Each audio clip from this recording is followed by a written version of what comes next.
Hey guys, Brian from Progressive Force Concepts here with the newest drill for you guys. This one's called the Lumberjack.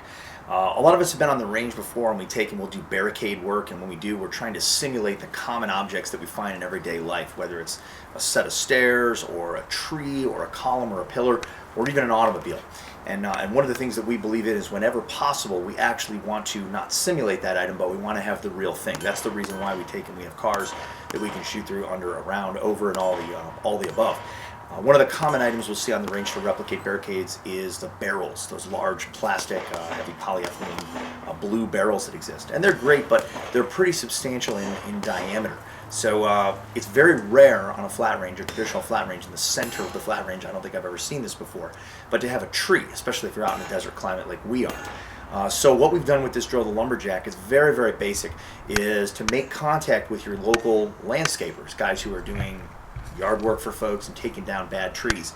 And we can actually go and get sections of chopped down trees of varying diameters. So a couple of things about this. Number one, it's nice because it actually creates some very simple little range tables or range stools to have these small cross sections of timber.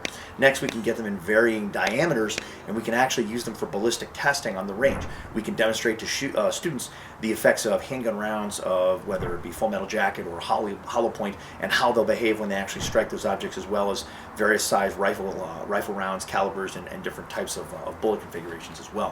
The way that the drill, the Lumberjack in this particular case, works is we stacked up a series of these pieces of timber, and we've made ourselves a tree essentially on the range.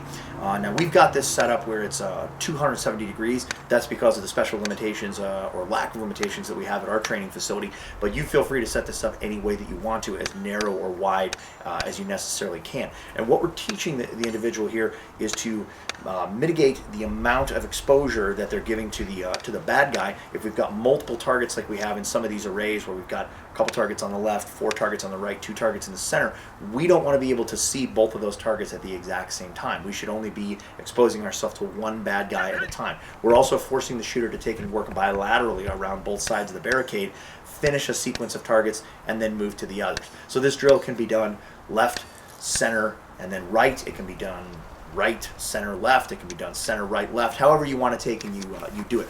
It can be done on paper targets if that's all that you have access to, or in the case of steel here, we've got some steel that's simply just going to give us an audible ping if we actually strike it, and then other steel like these poppers that are going to take and fall down. You can incorporate transitions, you can incorporate reloads, malfunctions, however you want to take and do it. Fantastic way to add a little bit more realism to your typical range training routine. Give us one a try. We think you guys will like it a lot. Stay safe.